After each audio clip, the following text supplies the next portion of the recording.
Hey everyone, Leader Dorset Spur back for a match review. And what a match to review.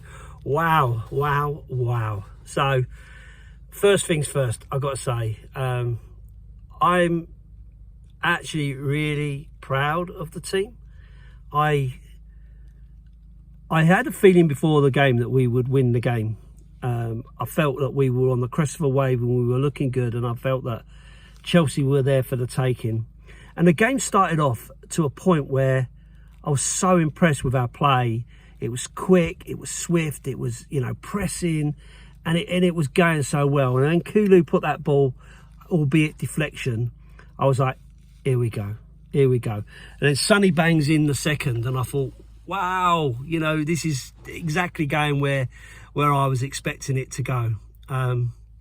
Ruled out, really harsh, I guess, but in the game today, those sort of fine margins are just what they are. You can't kind of argue against it, because it's just what it is now. Whether you agree with it or not is another matter. And personally, I'm not a fan of the offside, the way it is so tight these days. And equally, that I was the same with Sterling, with his goal for handball. I'm like, really, the way the guy runs, what's he supposed to do with his arms? But it's the modern game, isn't it? And it's the way it is. But if that second goal would have counted, I think we would actually have been rampant in that match. And I think we go on to win it. Turning point for me, Udogie diving in, two-footed, totally misses the player, thankfully, and wins the ball. And in the first instant, I'm like, wow, won the ball, brilliant. But when you watch it in slow motion, you watch it come back, you think to yourself, that's just not a tackle for this day and age. It's just not what you expect to see now. I look back at some of the old footage of the games, even in the 90s, and it's unrecognisable to the game that we're watching today. So for me, I thought he was really lucky to stay on the pitch, and it should have been a real wake-up call for him. And it's not like he's not been in that position before, because he's done it before, where he's got an early yellow card and then, managed to get through the game without putting a foot wrong. Yesterday, anyway, we'll come back to. But that for me was a turning point. And I think once it started like that, Chelsea started to grow into the game a little bit. They kind of rode their luck and they saw it. And we were all over the place, which is really, really disappointing, because we'd controlled it so well. And then we kind of lost our shape and lost our heads. And then when Romero goes in for that tackle like that, like for me, again, being an older person, a full-blooded go in for the ball, win the ball tackle was all right. I kind of see it as like, it's all right. But I know that when you look at it, you watch it in slow motion, he wins the ball, goes straight over the top into his shin. It's not a good tackle. It don't look good. And so, rightly so, he's off. In the rules of today, he's off. You can't argue it. And even at that point, I was kind of thinking, well, okay, we're under the cosh. And by the way, Vicario, so close to saving that penalty.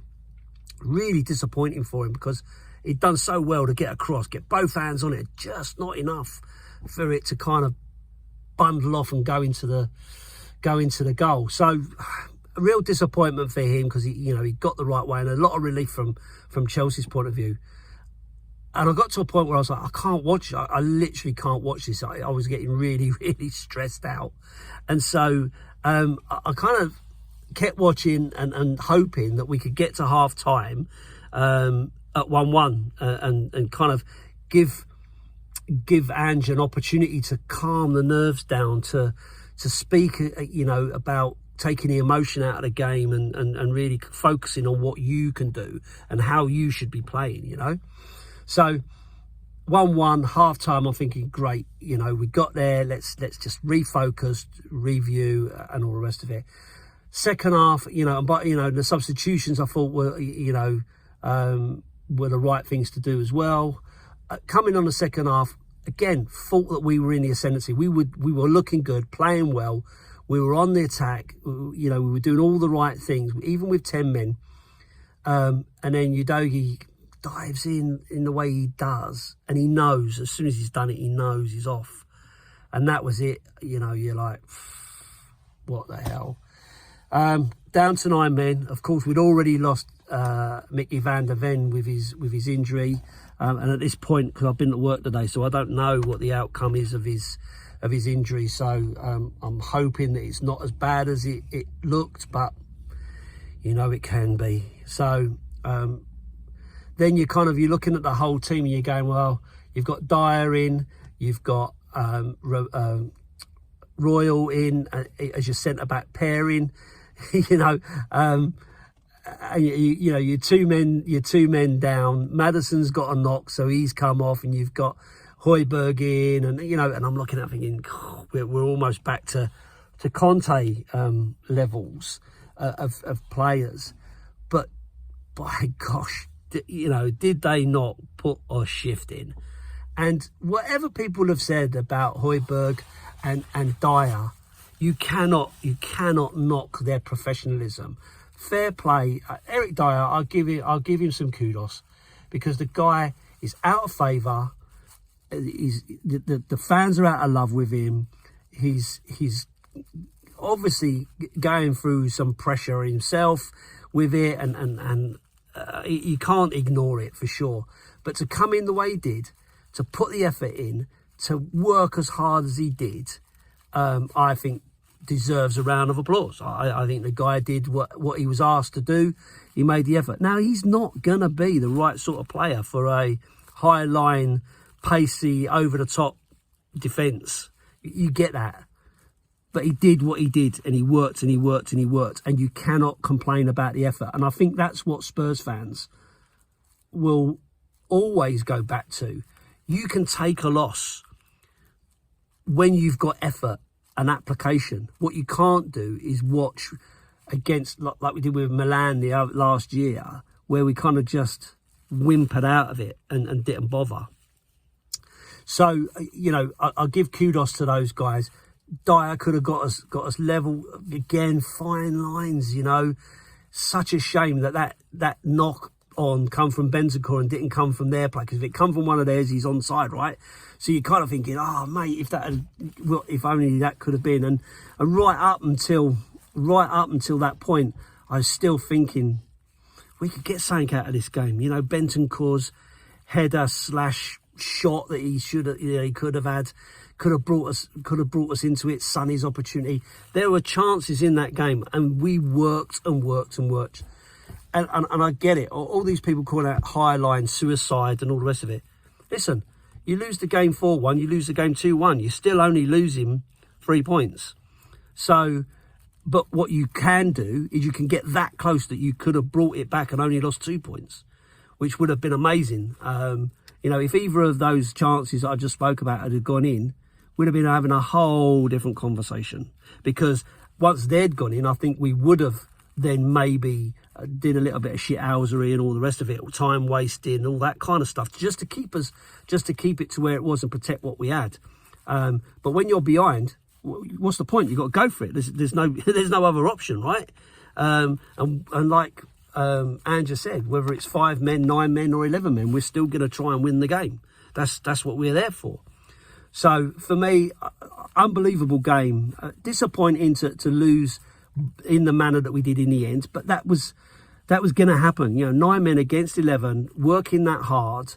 It's always going to be difficult, and you're always going to get under pressure. High line like that, they've only got to spring it a couple of times, and you're kind of one-on-one with a keeper, especially if you haven't got the defenders who can get back quick enough to really turn it around. So it was, it was inevitable at the end of it. But the scoreline flatters Chelsea.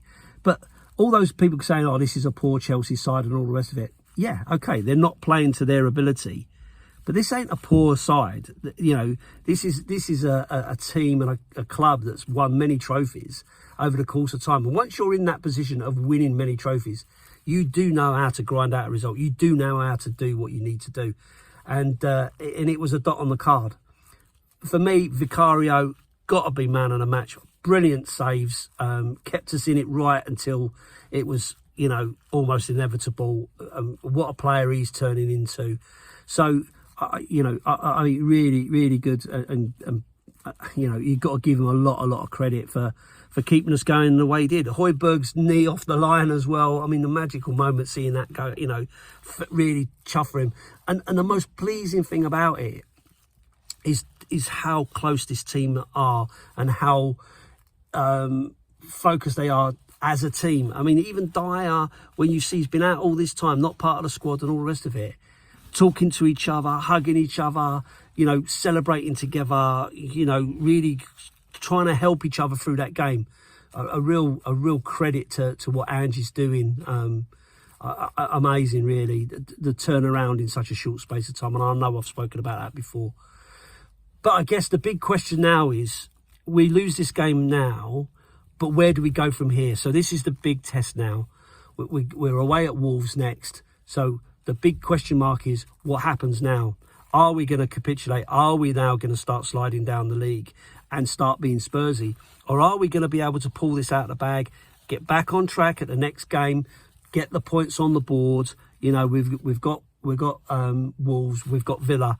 Villa are a decent team, come off the back of a defeat at the weekend. Wolves not a bad side. You know, we've got a difficult run of fixtures. So where do we go from here? And listen, we knew there'd be bumps in the road, and all these people talking about winning the league and all the rest of it. There is no sensible Tottenham fan out there that honestly believed that we were going to win the league. We'd want to, we'd love to, and we can dream of it, but we didn't for a month of Sundays think that we were going to do it. There isn't the depth in the squad to be able to do it. But what we've got to do is get over the next game, to the next game, and to the next game, and see where we end up with. For me, at the start of this season, it was all about, can we get back up the league? Can we get into Europe? Is that an opportunity for us now that we've only got, you know, one game a week? And if we end up in the top 6, I'll be happy with that. I'd love us to go for a real good run in the cup, see if we could get to the FA Cup or something like that, and really, really put all that to bed. But ultimately, what I want to see is progression. So the next question really is down to Daniel Levy. We're coming up to January. We can see that there's some issues in the depth of the squad. With Mickey van der Ven being out, we need someone to cover that position. We also know that Romero is going to have these moments, so you need decent cover in that position. Udogie is a 20-year-old kid, you know, so you've got to give him a chance to learn. He's been fantastic this season, and I don't want anybody, when you're hearing people going, oh, the stupidity, you know, this cost us a game. They made a mistake. Let's move on. Let's let them learn from it and see where we go from there. You look at Bissouma at Luton, got sent off, stupid, blah, blah, blah.